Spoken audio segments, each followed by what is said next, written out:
Tus artistas favoritos, ahora en pantalla.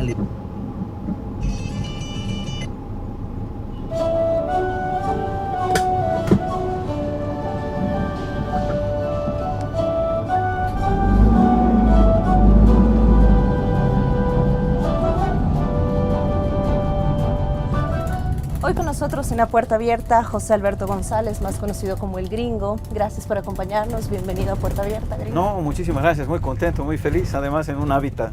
que solemos frecuentar. Exactamente, Gringo. Me gustaría que precisamente desde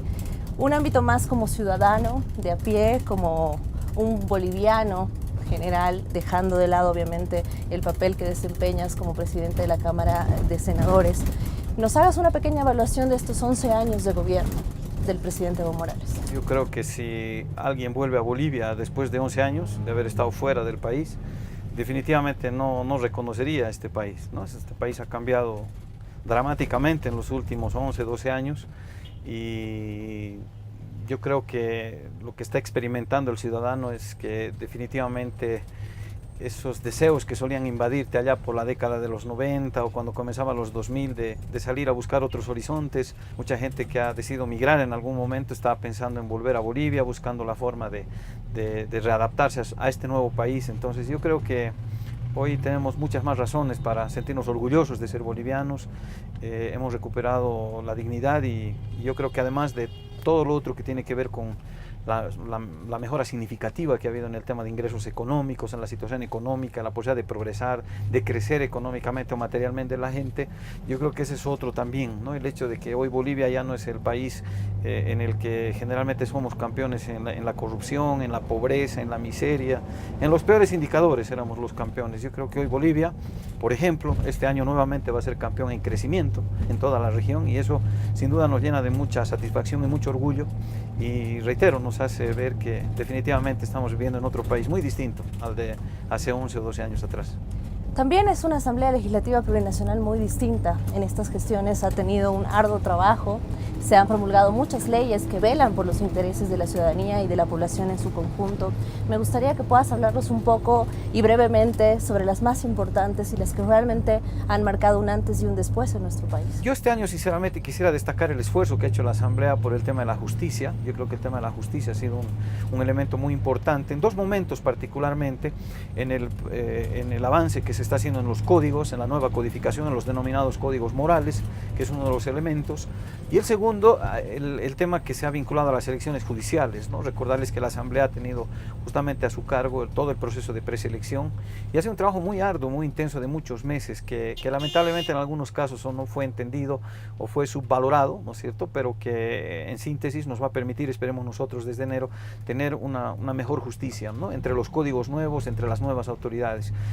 Un momento importante para mí es el hecho de que hayamos enterrado la ley 1008, ¿no?, esa ley perversa que definitivamente nos ponía en una situación indigna de sometimiento, de aceptar que otro país meta sus narices en el nuestro.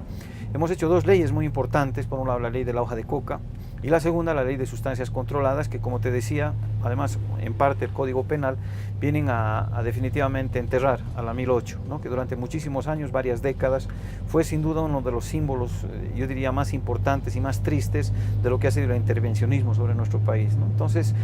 se ha avanzado en leyes como la de medianas y pequeñas empresas. Bolivia es un país que se caracteriza justamente por eso. Su economía se dinamiza muy significativamente a partir de aquello. Y bueno, otras leyes más de carácter social, aquella vinculada, por ejemplo, a la generación de un bono para las personas con discapacidad, la ley de inserción laboral,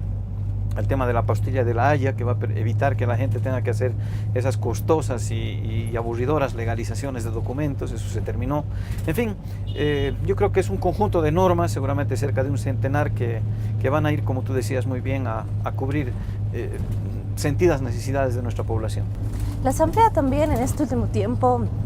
ha conformado comisiones también de investigación. Es el caso de los papeles de Panamá y de otro conjunto de investigaciones que se están desarrollando que también nos ayudan a conocer algunos aspectos que tenemos que cuidar como país, como sociedad. Definitivamente, son dos, diríamos, fundamentales, ¿no? Las comisiones mixtas, la de Papeles de Panamá, que justamente en estos días ha estado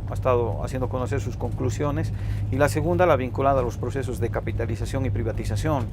que no son otra cosa que una suerte de inventario, de balance del daño que se le hizo a Bolivia durante muchísimos años, décadas, donde lamentablemente los gobiernos de turno entregaron prácticamente graciosamente los recursos naturales de nuestro país, nuestras empresas, e hicieron que el Estado boliviano pues llegue a la situación de colapso en la que se encontraba en diciembre del año 2005. Entonces yo creo que esto es muy importante tenerlo presente y transmitírselo, mantenerlo vivo, especialmente entre la gente más joven, que es a veces la que es más propensa a olvidar, a descuidar ciertos detalles de nuestra historia, de nuestra realidad. Y yo creo que en este caso lo que se hace con esto, además de hacer ese balance, de hacer ese repaso sobre la forma en la que se ha manejado nuestro país, se abre la posibilidad de que los responsables de ese mal manejo puedan rendir cuentas ante la justicia, ante las diferentes instancias del Estado, pero sobre todo se hace docencia para que los ciudadanos y las ciudadanas entiendan que nunca más tiene que repetirse este tipo de situaciones, que nunca más un gobernante puede despilfarrar, entregar, regalar los recursos nacionales, los recursos naturales en particular, y tampoco que el Estado pueda deshacerse casi graciosamente de sus empresas. Yo creo que estas dos comisiones que una de ellas ya finalizó su trabajo, la otra lo va a hacer seguramente hasta principios del año que viene, reitero, tienen esa visión fundamental de que la gente no se olvide, lo recuerde y evitemos que en el futuro se repitan episodios como esos. Gringo, hace un momento tú hablabas de la importante elección que se ha realizado este año para elegir a las nuevas autoridades judiciales. Sin embargo, a raíz de esta misma elección se ha dicho que en Bolivia se ha perdido la democracia. ¿Cómo es que podemos entender que en un país donde se dice no existe una democracia real, uno puede elegir a este tipo de autoridades como no ocurre en otros países del mundo? Yo recuerdo antiguamente la democracia, en realidad el ejercicio del voto, era solamente eso, era ir a votar una vez cada 4 años, los políticos corrían atrás tuyo para ofrecerte el oro y el moro y al final nunca cumplían, siempre te condenaban a la pobreza, al abandono, y hasta que nuevamente volvían las elecciones y otra vez corrían atrás tuyo. Hoy fíjate que la participación ciudadana y la democracia no solamente se limita al voto, hoy hay una participación concreta de los sectores históricamente olvidados, vulnerados de nuestro país, abandonados, ninguneados, que hoy tienen un rol protagónico, que son parte de este gobierno, que son parte de este proceso. La posibilidad de que se haya redistribuido la riqueza como se lo ha hecho y que permita que alrededor de 2 millones de personas dejen la línea de la pobreza o dejen de vivir debajo de la línea de la pobreza y lleguen a una clase media en la que tienen digamos, la posibilidad de acceder a un crédito, la posibilidad de acceder a bienes. Eso es lo que la gente siente como participación, ¿no es cierto? No solamente que me llamen a votar, sino que también que me permitan beneficiarme de la generación de riqueza en mi país, que me permitan elegir a mis autoridades, ¿no es cierto? Yo creo que esos son avances significativos. Entonces, quienes manifiestan que no es democrático están en una franca contradicción. Gringo, estamos a poco de finalizar este año. El 2017, ¿cómo lo podríamos calificar? ¿Cómo ha estado la gestión? ¿Qué cosas han faltado? ¿Qué hay que mejorar? A pesar de la crisis que se ha sentido a nivel internacional, el bajo crecimiento que tienen los países de la región en su conjunto manifiesta que, por ejemplo, el tema de la bajada dramática que ha habido en el precio del petróleo, de otras commodities, nos ha afectado sin duda, pero fíjense ustedes que el impacto que ha tenido sobre la economía boliviana ha sido mucho menor que el que se ha sentido en otros países. Se siguen dando pasos hacia la industrialización, es un elemento que tenemos que seguir profundizando, se están dando los pasos importantes, los pasos iniciales, diríamos, en el tema del litio, la posibilidad de seguir avanzando en la generación de electricidad, ¿no es cierto?, que es otro elemento importante, el tema de la industrialización del gas, del gas y del petróleo, que es otro elemento importante. Se ha puesto en funcionamiento la planta de producción de urea,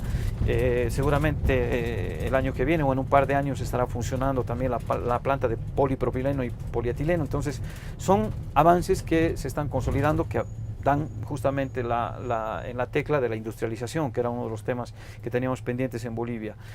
Yo creo que los balances que podemos hacer este año son positivos, son favorables. Bolivia a nivel internacional sigue ocupando espacios interesantes que antes definitivamente no teníamos. Yo creo que el tema de la demanda marítima también ha posicionado a Bolivia en un escenario muy distinto al que teníamos antes. En fin, yo creo en síntesis que es un balance muy positivo, que lamentablemente no hemos crecido como nos hubiera gustado, cerca del 5%, pero que, reitero, como decía hace un instante, Bolivia, campeona del crecimiento a nivel regional, pues evidentemente nos pone en una situación muy favorable. Gringo, mencionabas algo importante que es Bolivia en el contexto internacional y me gustaría irnos un poco más a nivel regional y latinoamericano. Bolivia actualmente es una especie de sostén para los gobiernos progresistas que han ido perdiendo un tanto el terreno en sus propios países. ¿Cuál sería el desafío en este sentido el 2018 para Bolivia? Yo creo que sí, evidentemente se ha producido, diríamos, un movimiento pendular, ¿no es cierto?, distinto a lo que pasaba hace 5 o 6 años en la región, y Bolivia se ha quedado lamentablemente casi como solitaria junto con Venezuela, con Cuba, con Nicaragua y algún otro país como diríamos como el reducto último de los gobiernos progresistas, de los gobiernos de izquierda, de los gobiernos que quieren que las condiciones de la sociedad mejoren, que las condiciones del pueblo mejoren. Y bueno, eso significa sin duda para Bolivia, para nuestro presidente, un desafío extra, una responsabilidad especial de ser los depositarios de la expectativa, de la esperanza de todas las fuerzas progresistas y de izquierda de América Latina, que están sintiendo una especie de, diríamos, un aletargamiento, ¿no es cierto? Esperemos que este sea una cuestión temporal, que no dure muchos años y los pueblos se den cuenta que definitivamente los gobiernos que piensan en ellos son los gobiernos que tienen que seguir funcionando en nuestros países. Lamentablemente ha habido un retroceso en algunos países donde penosamente se ha vuelto para atrás, se ha sacrificado muchos logros que se habían alcanzado en los últimos años, pero bueno, reitero, esperemos que esto sea un tema temporal y que Bolivia siga siendo la fuente de inspiración para todos esos países y sobre todo de esos pueblos, ¿no?, que vean en Bolivia una forma, un camino para poder llegar a un continente mejor.